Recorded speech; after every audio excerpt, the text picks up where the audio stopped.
gracias a usted, Mónica, por la invitación. Y la verdad que estaba muy bonito el set, un día maravilloso nos acompaña y el Congreso a la espalda. Así que además, el diputado Soto es de la legión de los que usamos corbata, ¿viste? Así es. Mastodonte. Así es. Mastodonte le dijo delante. No sé cuántos días me va a durar, pero... Oiga, y me decía, mira, ¿a usted le gusta ese mastodonte? No. No, ¿cierto que no? No es que, ¿Y qué están bonito esperando? no es, ¿Qué están bonito no esperando para cambiarse a Santiago? para centralizar de nuevo todo en Santiago. ¿Hasta cuándo? el Es que no es, debate que se abre. la descentralización. Ese no es un, Sí, claro. un debate Ese- eterno, ¿eh? Exactamente. Un debate eterno. Pero es que ese es el argumento que se plantea. Pero es el argumento que tenerlo acá puso no es centralizar. Pinochet para tener lejos a los políticos de la sede donde él pretendía quedarse quizás para cuando. Pero eso no es verdad, pues no se ha descentralizado nada. En cambio usted representa el presidente de Magallanes. Usted es de la sexta región, de O'Higgins, de la sexta. ¿Qué más? La ministra del Interior nació en Arica. Claro. La Convención Constitucional La presidenta de la Convención Constitucional es de la séptima región. Aguante el Maule. Entonces, ahora sí que parece que empieza, ¿no? Yo creo que hay un proceso de transformación que implica también mayor diversidad, ¿ya? En términos etarios, hay una nueva generación, un cambio de ciclo político, diversidad sexual, étnica, diversidad de creencias de todo tipo, y eso implica también, por cierto... De parejas. Y también de regional, ¿verdad? Que las regiones, en definitiva, y las comunas más alejadas, en algunos casos, del centro de nuestro país, que es Santiago, puedan tener también mayor representación, visibilidad en los lugares importantes de las instituciones políticas de nuestro país. Yo estoy muy contento de que ello ocurra y no me cabe ninguna duda, además, que a partir del trabajo que vamos a hacer en esta legislatura, en colaboración, por cierto, con el gobierno del presidente Boric, vamos a consolidar un proceso de descentralización importante a propósito de lo que ha sido el primer paso, que es la elección de los gobernadores regionales, pero que hoy día se tiene que traducir también en facultades, en autonomía, en recursos, ¿verdad? En impuestos que queden en los territorios. Esa es la parte más importante de las demandas, ¿no? Sí. En que los impuestos, por ejemplo, que pagan las mineras, así es, por ejemplo, queden en el norte y no en donde a ellos se les ocurre fijar la sede de la empresa, ¿no? Así es, efectivamente, en el norte una demanda muy sentida y en todas las ciudades que son mineras especialmente, ¿verdad? Que los recursos o se van al extranjero o finalmente se terminan centralizando y lo que llega de vuelta es muy poco. Entonces tiene que haber un criterio también donde el desarrollo regional sea pensado desde la realidad local, desde la comuna, desde la región y no desde el centralismo donde se desconoce, ¿verdad?, cuál es la problemática que vive la gente allí. Diputado, hablábamos más temprano de cómo justamente la Cámara de Diputados estuvo mucho más ordenada en esta oportunidad para elegir las mesas directivas. ¿En qué momento usted se entera que su nombre genera ese acuerdo para convertirse en presidente? Claro. ¿Cómo lo impuso? Dijo, por edad. 34 años tiene el diputado. Tengo preferencia por edad. Pero ¿cómo será esa conversación? ¿En qué momento se entera de aquello? Fue un proceso largo. Nosotros desde diciembre aproximadamente que estamos en un proceso de diálogo, de conversación con las otras fuerzas políticas, un proceso que fue muy lento, que fue muy difícil. Vamos a tener un Congreso y especialmente una Cámara de Diputados con mucha atomización de fuerzas políticas, algunas más pequeñas, otras nuevas, que no sabemos bien cómo... O sea, tienen dos novedades importantes, ¿no es cierto? Sí, el PDG, la bancada del Partido Republicano. Los republicanos. Que son 15. Son 15 diputados. Aunque son 14 porque hay uno que salió. Así es. Y la bancada del Partido de la Gente. Así es, que son 8. Pero también hay otras fuerzas, los humanistas, los ecologistas, hay harto independientes que integran otras bancadas, pero que también tienen, ¿verdad?, ciertos grados de autonomía. Entonces, lo que vamos a tener que hacer sin duda, y yo espero contribuir ahí desde un rol articulador, desde la presidencia de la Cámara de Diputados, es tratar de llegar a acuerdos, ¿verdad? Grandes acuerdos que permitan viabilizar las grandes reformas que espera el país. Y no va a ser fácil, lo tengo absolutamente claro, pero este acuerdo da cuenta de que es posible. O sea, que nos pongamos de acuerdo desde el Partido Comunista, el Frente Amplio, los PPD, socialistas, radicales, Partido Liberal, Democracia Cristiana, PDG, humanista y ecologista, para cómo administrar y darle estabilidad responsabilidad la Cámara de Diputados durante 4 años da cuenta de que en otras materias mucho más profundas, legislativas, de política pública, también somos capaces de ponernos de acuerdo, y yo creo que lo importante es que eso se traduzca en resultados para la gente. Uno de los temas que surgió de la negociación para elegir las mesas directivas, será presidente de la Cámara de Diputados hasta el 21 de octubre, es que el Partido Socialista se resta de esas presidencias, sin embargo queda presidiendo 6 comisiones. El PPD, el PS y el PP han trabajado mancomunados desde hace largo tiempo. ¿Eso facilita el articular los acuerdos o llevar adelante la propuesta de gobierno del presidente Gabriel Boric, al menos en la Cámara de Diputados? Mire, la verdad que respondiendo un poco a la pregunta directa que dejé ahí un poco en suspenso, el acuerdo no se cerró hasta aproximadamente las 7, 8 de la tarde del día de ayer. Ya estaba bien avanzado en términos de estructuración, conformación y presidencias de comisiones, pero no respecto de la mesa. Al haber muchas fuerzas políticas con pretensiones en la mesa y con ganas de participar, de tener representación en la mesa, obviamente que era imposible que todo cuadrara en torno a una estructura muy rígida. Y por lo tanto nosotros fuimos más creativos y lo que hicimos fue dividir los 4 años en 6 periodos de mesa, ¿ya?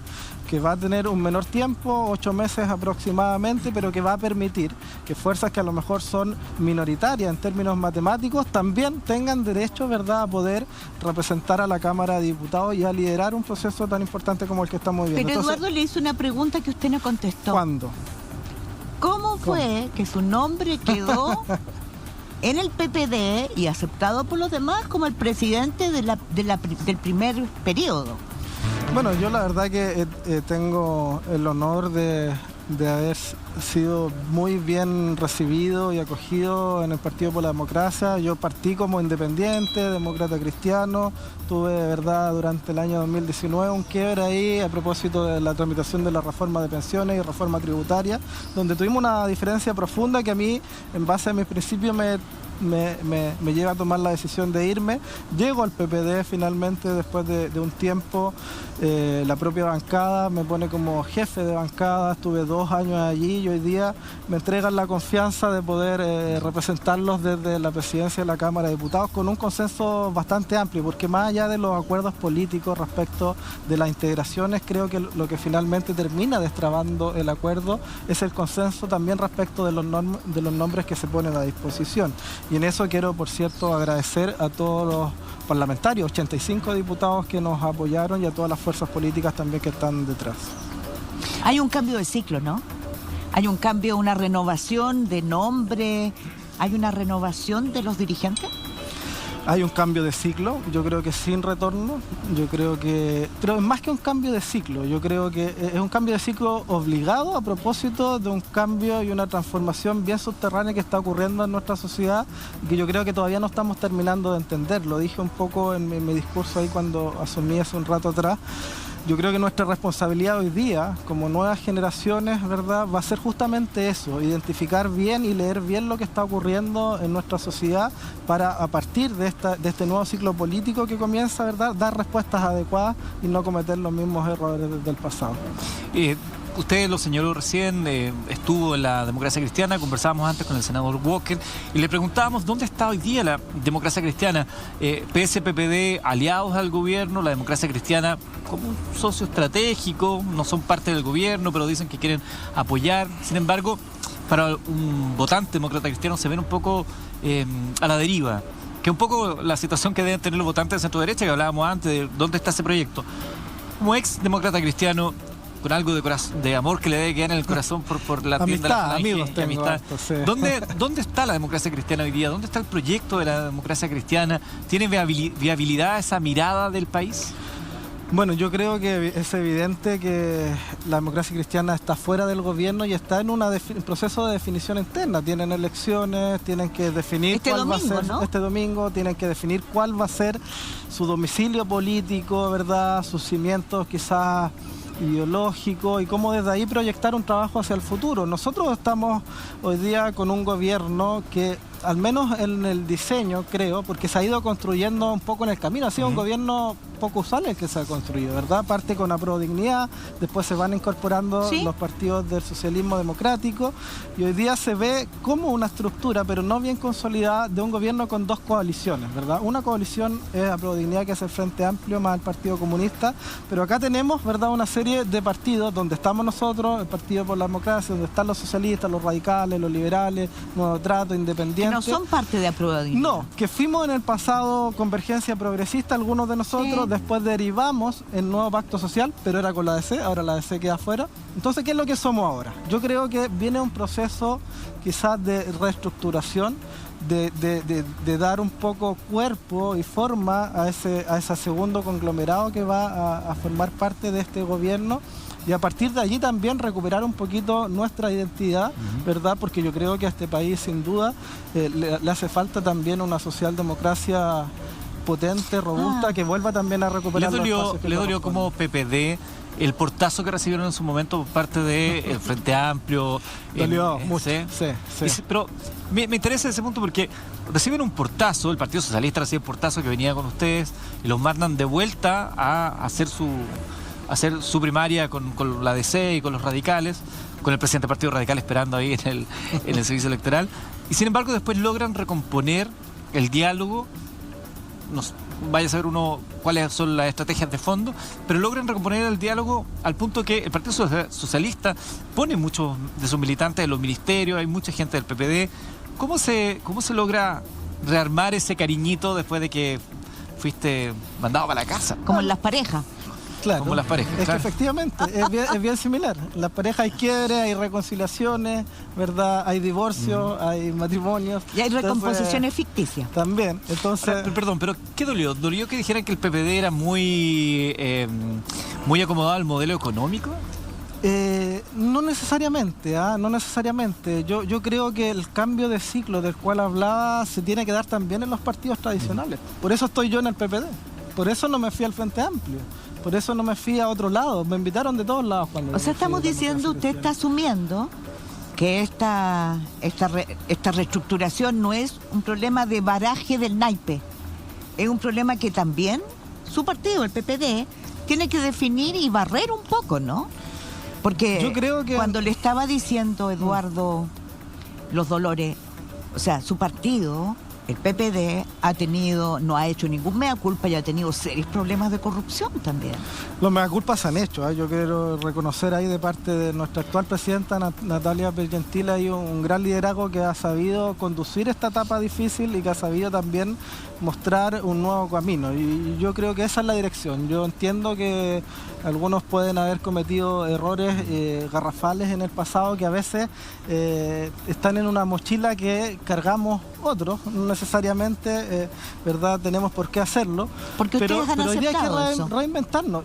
Si tú me preguntas, Mónica, yo creo que hoy día tenemos que avanzar hacia la consolidación, de un espacio político socialdemócrata robusto entre el PPD, el Partido Socialista, el Partido Liberal, los radicales y muchos independientes que también van a querer colaborar en este esfuerzo, y que a partir de allí, probablemente, ¿por qué no, verdad?, pueda surgir algo nuevo, una alternativa nueva. Es algo que hay que ir viendo en el camino, pero hoy día en lo que estamos en colaborar también desde el Congreso con este gobierno. Le faltó Joaquín Lavín, por propósito referente socialdemócrata, pues era en su minuto dijo que era socialdemócrata. Un lobo vestido de... El concepto socialdemócrata que, ojo, en un minuto fue bien menospreciado por algunos sectores, como que nosotros no somos eso, y después era como, no, sí, tenemos mucho de esa herencia, ¿no? Como el típico azar en la política, ¿no? Un día lo odio, después lo necesito y lo Claro, tomo. que hay No lo digo cosas por que usted, en lo un digo momento porque... determinado son despreciadas. Claro. Un par de años atrás la socialdemocracia, claro, por esa carga histórica del tiempo de la concertación, qué sé yo, y de las cosas, muchas de ellas se hicieron bien, pero muchas otras se hicieron mal o se dejaron de hacer, y gran parte de eso también tiene responsabilidad respecto, por ejemplo, de la crisis social, ¿verdad? Sí. Si O sea, empezando pesos, por la 30 reforma años... de pensiones que a usted le importa tanto, ¿no? Así es, efectivamente. O sea, si tenemos un sistema de AFP hasta el día de hoy, exactamente como fue creado, Así es. porque Y no hemos sido capaces de cambiarlo. Con la concentración. Además. De hecho, la presidenta de la Asociación de AFP dijo, la culpa es del sistema político que nos dicen a nosotros. Lo dijo con todas sus letras, ¿no? Y nadie... Sí, pero cuesta, porque yo, mira, a mí en el 2019 yo estuve de presidente de la Comisión de Trabajo, me tocó liderar la mesa técnica de toda la oposición para hacer una contrapropuesta en materia de reforma de pensiones al gobierno, y la hicimos y el gobierno la desechó. Y después una parte de esa propuesta la tomó y la presentó ahora en su último año de mandato. Entonces, ¿por qué 4 años después? Es cierto, los ciclos, las sociedades van cambiando y probablemente, como le pasó a la reforma constitucional de Bachelet, ¿verdad? Que hace años atrás no fue aceptada ni siquiera por algunos o el matrimonio igualitario, ¿no? Hoy día podría ser una o el matrimonio igualitario. El matrimonio igualitario hasta hace poco era impensable en Chile. Así es. Y de hecho lo tuvimos ayer, el primero de ellos, increíble, durante un gobierno de derecha. Increíble, pasó en el periodo de Piñera. Se promulgó la ley y se casaron. Sí. Y yo creo que ahí no se le rendió un homenaje al asesor de Piñera, que fue el motor de ese... Además es divertido porque es una de las cosas que se le aplaude al gobierno de Sebastián Piñera y sin embargo fue muy cuestionado por su sector.